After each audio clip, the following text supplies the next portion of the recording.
Welcome back to moments with Eesa. അപ്പോൾ ഇന്ന് എൻ്റെ കസിൻ വീട്ടിലാണ്. ഇന്ന് ഞങ്ങള് ഒരു ട്രിപ്പ് പോവാണ്, വേറെ ബീച്ചിലേക്ക് പോവാണ്. ഞാൻ ഭയങ്കര എക്സൈറ്റഡ് ആണ്. പിന്നെ അവള് suppose to be in her കാറാണ്, എന്നാലും ഇവൾക്ക് എൻ്റെ കാറിൽ വരണായിരുന്നു. അപ്പൊ ഞങ്ങൾക്ക് ഒരു കമ്പനി കിട്ടാണ്. അപ്പോൾ enjoy the trip, and before you watch the video, don't forget to like, subscribe and share, and enjoy the video, and bye.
നമ്മൾ ഈ പോകുന്ന യാത്ര അയർലൻഡിലെ ഒരു ചരിത്ര പ്രാധാന്യമുള്ള ഒരു സ്ഥലത്തേക്കാണെന്ന് വേണമെങ്കിൽ നമുക്ക് പറയാം. നമ്മൾ ഈ പോകുന്ന വഴികളൊക്കെ ഏറ്റവും പ്രധാനപ്പെട്ട വഴികളാണ്. ഇപ്പം നമ്മൾ കാണുന്ന ഓരോ വഴികളും, കാരണം ഈ സ്ഥലത്തിൻ്റെ പേരാണ് കോബ്. ഇപ്പം അറിയപ്പെടുന്നതാണ് കോബ്. ആദ്യം ഇതറിയപ്പെട്ടിരുന്നത് ക്വീൻസ് ടൗൺ എന്ന പേരിലാണ്. അതായത് ആ സമയം എങ്ങനെ ക്വീൻസ് ടൗൺ എന്നുള്ള പേരുണ്ടായെന്ന് വെച്ച് കഴിഞ്ഞാൽ, നമ്മൾ 1849 വിക്ടോറിയ രാജ്ഞിയുടെ സന്ദർശനത്തെ തുടർന്നാണ് അങ്ങനെ ആ പേര് ഈ പട്ടണത്തിന് കിട്ടിയത്. പിന്നെ അത് കഴിഞ്ഞിട്ട് ഐറിഷ് സ്വാതന്ത്ര്യ സമരകാലത്താണ് ഇതിന് കോബ് എന്ന് പറഞ്ഞ പേര് വന്നത്. അപ്പോൾ നമ്മൾ പോകുന്നത് കോബ് എന്ന് പറഞ്ഞ ഒരു സ്ഥലത്തേക്കാണ്. അപ്പോൾ നിങ്ങൾക്കറിയാം, അയർലൻഡിൽ താമസിക്കുന്ന ഏകദേശം ഒരുവിധം എല്ലാവർക്കും കോബ് എന്ന് പറഞ്ഞ ഒരു സ്ഥലം വളരെ പ്രശസ്തിയാർന്ന ഒന്നാന്ന് വേണമെങ്കിൽ പറയാം. കാരണം നമുക്ക് എല്ലാവർക്കും ഏറെ പരിചിതമാണ് ഇവിടുത്തെ ഹാർബറും. അതുപോലെ തന്നെ ചരിത്ര പ്രാധാന്യമുള്ളതെന്ന് പറയുന്നത് വെച്ച് കഴിഞ്ഞാൽ, നമ്മളുടെ ടൈറ്റാനിക് എല്ലാവർക്കും അറിയാമല്ലോ. 1912 ഏപ്രിൽ 11 ടൈറ്റാനിക്കിൻ്റെ യാത്ര പുറപ്പെടുമ്പോൾ അതിൻ്റെ അവസാന ഘട്ടത്തിലുള്ള ഒരു സ്റ്റോപ്പായിരുന്നു ഈ ക്വീൻസ് ടൗൺ. അതായത് പണ്ടത്തെ കോബിൽ അതിനൊരു സ്റ്റോപ്പ് ഉണ്ടായിരുന്നു. അവിടെ നിന്ന് അന്ന് 123 യാത്രക്കാരായിട്ടാണ് അന്ന് അറ്റ്ലാന്റിക് പോയത്. ആ 223 യാത്രക്കാരിൽ അന്ന് ആകെ രക്ഷപ്പെട്ടത് അതിൽ 44 പേരാണ്. ഇപ്പോൾ നമ്മൾ കാണുന്നതാണ് ഈ കോബിലെ ചരിത്ര പ്രാധാന്യമേറിയ സെൻറ്റ് കോൾമാൻസ് കത്തീഡ്രൽ എന്ന് പറയുന്നത്. ഇത് വളരെ പ്രാധാന്യമുള്ള ഒരു ചർച്ചാണ് കേട്ടോ. കാരണം ഇതിനിപ്പോൾ നിങ്ങൾക്ക് അതിനെ കുറച്ചും കൂടി അടുത്ത് കാണും. ഇപ്പോൾ നമ്മൾ ടൗണിൽ കൂടെ തന്നെയാണ് പോകുന്നത്. അപ്പോൾ നിങ്ങൾക്ക് കുറച്ചും കൂടി നല്ല വ്യൂസൊക്കെ കാണാൻ പറ്റും കേട്ടോ ഈ സെൻറ്റ് കോൾമാൻസ് ചർച്ചിൻ്റെ. ആരും കോബിൽ വന്നിട്ട് ഈ ചർച്ച് കാണാണ്ട് പോകാൻ പറ്റില്ല. അതുപോലെ തന്നെ ഞങ്ങളും കോബിൽ ആദ്യമായിട്ട് വിസിറ്റ് ചെയ്തതും ഈ ചർച്ചാണ്. ഞങ്ങൾ പോയതൊരു ശനിയാഴ്ചയായിരുന്നു. ഞങ്ങൾക്കവിടെ കുർബാന കാണാൻ പറ്റുന്നൊന്നും വിചാരിച്ചിട്ടേ ഉണ്ടായിരുന്നില്ല. പക്ഷെ ഞങ്ങൾ ചെന്ന സമയം ഒരു ഈവനിങ് ടൈമായിരുന്നു, 5:30 ആ സമയത്തൊക്കെ പോയത്. അപ്പം ഞങ്ങൾക്ക് ദൈവം സഹായിച്ച് അവിടെ ആ പള്ളിയിൽ നമുക്കൊരു കുർബാനയും കൂടി കൂടാൻ പറ്റിയായിരുന്നു. അപ്പോൾ ഈ ചർച്ച് തന്നെ ഒരുവിധം നല്ല അതിൻ്റെ മുഖവാരൊക്കെ കാണാൻ നല്ല ഭംഗിയായിട്ടാണ്. നമുക്ക് കുറച്ചും കൂടി അടുത്ത് ചെന്ന് നല്ല രസമായിട്ട് കാണാം. ഇപ്പോൾ കാണുന്നില്ലേ കുറച്ചും കൂടി. നമ്മളിങ്ങനെ ചിത്രങ്ങളിലൊക്കെ കണ്ടിട്ടുണ്ട് പല സൈറ്റിൽ, നമ്മൾ വെബ്സൈറ്റിലൊക്കെ ചെയ്യുമ്പോൾ കോബ് എന്ന് പറഞ്ഞാൽ നമ്മൾ ടൈപ്പ് ചെയ്ത് കഴിഞ്ഞാൽ ആദ്യം കാണുന്നത് സീ ലെവലിൽ നിന്നുള്ള ഇതിൻ്റെ വ്യൂ ആയിരിക്കും. അപ്പം ഞങ്ങളുടെ ഇതിൻ്റെ തമ്പനെയിൽ ഇട്ടേക്കണത് ഞാൻ ഈ ചർച്ചിൻ്റെ ഒരു ഫ്രണ്ട് പോർഷനാണ്. സീ ലെവലിൽ നിന്നുള്ളൊരു വ്യൂ ആണ് ഞാൻ ഇട്ടേക്കണം. ഇനി നിങ്ങൾ ബാക്ക്ഗ്രൗണ്ടിൽ കേൾക്കുന്ന പള്ളിമണി എന്ന് പറയുന്നത് ഇവിടെ അയർലൻഡിൽ ഈ സ്ഥലത്ത് മാത്രമുള്ളൂ, ഈ പള്ളിയിൽ മാത്രമുള്ള ഒരു ഒരു മ്യൂസിക്കൽ സിസ്റ്റത്തിൻ്റെയാണ്. അതൊരു ക്യാരില്ലൻ എന്ന് പറയും. നിങ്ങൾക്ക് ശ്രദ്ധിച്ച് കഴിഞ്ഞാൽ മനസ്സിലാവും കേട്ടോ. ഏകദേശം 56 മണികൾ വരെയുള്ള ഒരു മ്യൂസിക്കൽ സിസ്റ്റമാണ്. അത് നമ്മുടെ ദേവാലയത്തിനുള്ളിലുള്ള ഒരു മ്യൂസിക്കൽ ഇൻസ്ട്രുമെൻറ്റിനുമായിട്ട് കണക്ട് ചെയ്തിട്ടുണ്ട്. അപ്പോൾ ഈ പള്ളിമണികൾ മുഴങ്ങുന്നതൊക്കെ ഓട്ടോമാറ്റഡ് സിസ്റ്റം പോലെ ആണ്, അതിനോട് ബന്ധിപ്പിച്ചിട്ടാണ് എന്നാണ് എനിക്കറിയാൻ പറ്റിയത്. അത് അയർലൻഡിൽ ഇവിടെ മാത്രമേ ഉള്ളൂ എന്നാണ് അറിവ്.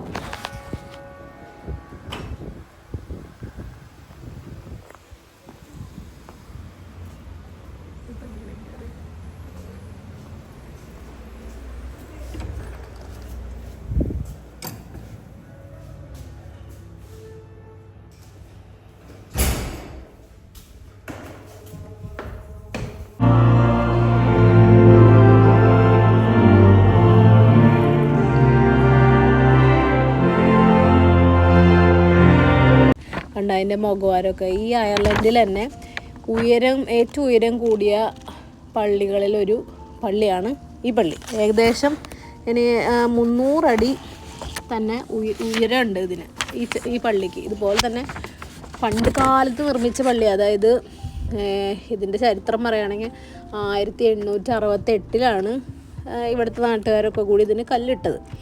എന്നിട്ട് അതിൻ്റെ നിർമ്മാണം പൂർത്തീകരിച്ചത് 1919. അപ്പോൾ നിങ്ങൾക്കറിയാം അപ്പോൾ തന്നെ എത്ര അധികം ചരിത്ര പ്രാധാന്യമുള്ള ഒരു പള്ളിയാണിത്. ഇപ്പോൾ നമ്മുടെ നാട്ടിലത്തെ പള്ളിയൊക്കെ ആണെന്നുണ്ടെങ്കിൽ ഇപ്പോൾ ഒരുവിധം പള്ളികളൊക്കെ നമ്മൾ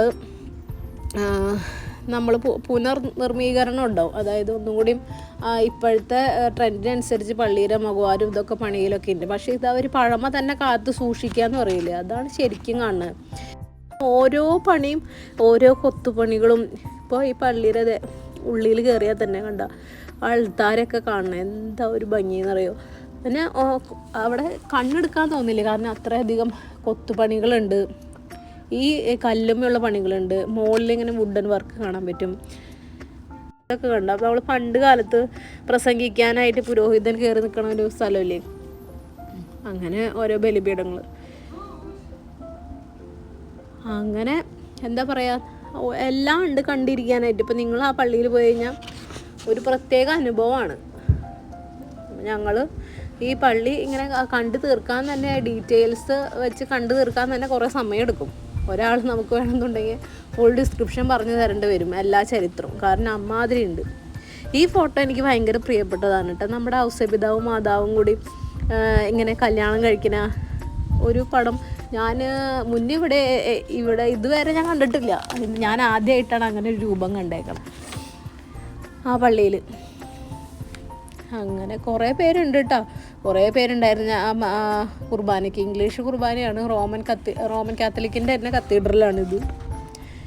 ഇതിൻ്റെ ആ സമയത്ത് നിർമ്മാണ ചെലവ് എന്ന് പറയുന്നത് 2,35,000 യൂറോ ആണ് ആ സമയത്ത്. അതായത് 1868 അതൊരു കുഞ്ഞ സംഖ്യയല്ല, അത് വലിയ സംഖ്യയാണ്. ഇപ്പം തന്നെ വലിയ സംഖ്യയാണ്.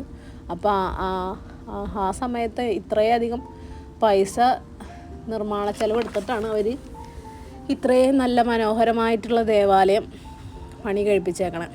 അങ്ങനെ ഞങ്ങൾ കുർബാനയൊക്കെ കഴിഞ്ഞ് ഇറങ്ങി. അപ്പോൾ നിങ്ങൾ കണ്ട ഈ കോബിൻ്റെ വേറൊരു പ്രത്യേകതയാണ് ഈ ഒരു വീടുകൾ.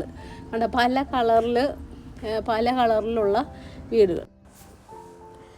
ഇതിനെ പലരും ഡെക്ക് ഓഫ് കാർഡ്സ് വ്യൂ എന്നും ഇങ്ങനെ ഇത് അറിയപ്പെടുന്നുണ്ട്. കാരണം നല്ല ഭംഗിയില്ല, ഇങ്ങനെ അടുക്കടുക്കായിട്ട് വെച്ച പല കളറിലുള്ള കാർഡ്സിനെ പോലെ തന്നെയാണ് ആ വീടുകളിൽ നിന്ന് അതിൻ്റെ വ്യൂ അങ്ങനെയാണെന്നുള്ളത്.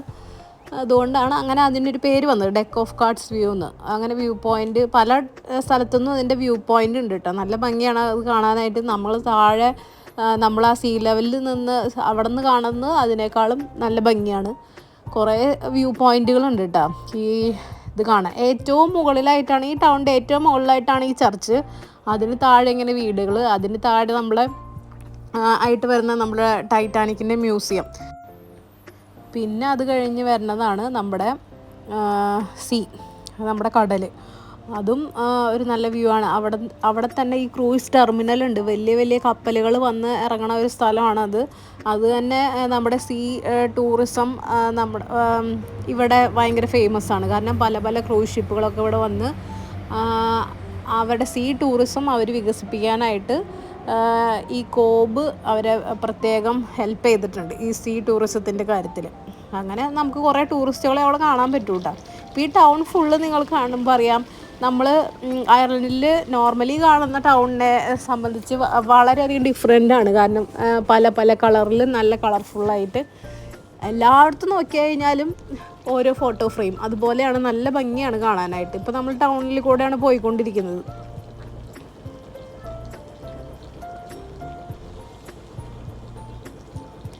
സാറ്റർഡേ ആയതുകൊണ്ട് തന്നെ നമുക്ക് കാർ പാർക്കിങ്ങൊന്നും സ്പേസൊന്നും കിട്ടണില്ല കേട്ടോ. കാരണം എല്ലാ പാർക്കിങ്ങും ഫുള്ളാണ്. നിങ്ങൾ ഇങ്ങനെ പോകുമ്പോൾ തന്നെ കാണാം, ടൗണിലുള്ള എല്ലാ പാർക്കിങ്ങും ഫുള്ളാണ്. ഞങ്ങൾ പാർക്കിംഗ് സ്പേസ് തപ്പിയാണ് ഞങ്ങൾ നടന്നുകൊണ്ടിരിക്കുന്നത് സത്യം പറഞ്ഞു കഴിഞ്ഞാൽ. അല്ലെങ്കിൽ നമുക്ക് ഇവിടെ എവിടെയെങ്കിലും പാർക്ക് ചെയ്യാമെന്നുള്ളൊരു ഉദ്ദേശത്തിലാണ് വന്നത്. പക്ഷേ ഇവിടെ ഒന്നും പാർക്കിംഗ് സ്പേസ് കിട്ടാത്തത് കൊണ്ടാണ് നമ്മളിങ്ങനെ ടൗൺ നമ്മൾ പ്രദക്ഷിണം വെച്ചുകൊണ്ടിരിക്കുന്നത്.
നിങ്ങൾക്ക് ഈ കാണാൻ പറ്റണില്ലേ ആ സീ ലെവലിലുള്ളൊരു ബിൽഡിങ്? ആ ബിൽഡിംഗ് ആണ് ഇവിടുത്തെ നേവി ബേസ്. അവരുടെ വലിയ ഷിപ്പുകളൊക്കെ വരുന്ന സ്ഥലമാണ് കേട്ടോ. അപ്പോൾ നമ്മൾ പോകുന്ന സമയത്ത് ഇങ്ങനെ കുഞ്ഞു ബോട്ടുകളൊക്കെ ഉണ്ട്. വലിയ ഷിപ്പൊന്നും കണ്ടില്ല. പക്ഷേ ചെറിയ ഇതുപോലത്തെ ബോട്ടുകളൊക്കെ അങ്ങനെ വരുന്നുണ്ടായിരുന്നു. ഇസമോള് ഇവിടെ ഇരുന്ന് കഥ പറഞ്ഞു തുടങ്ങി കേട്ടോ. ഒരു ബോട്ട് കണ്ടപ്പോഴേക്കും അവൾ ബോട്ടിൽ പോയ കഥകളൊക്കെ പറഞ്ഞു തുടങ്ങി. അതാണ് നിങ്ങൾ ബാക്കിൽ കത്തി കേൾക്കുന്നത് അവളുടെ.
അപ്പോൾ എല്ലാവർക്കും ഈ യാത്ര ഇഷ്ടപ്പെട്ടു എന്ന് വിചാരിക്കുന്നു. യാത്ര ഇവിടെ അവസാനിക്കുന്നില്ല. ഇതിൽ നമ്മൾ കുറച്ച് ഭാഗം മാത്രമേ കാണിച്ചിട്ടുള്ളൂ. നമ്മുടെ കത്തീഡ്രലും സീ വ്യൂ മാത്രമേ കാണിച്ചിട്ടുള്ളൂ.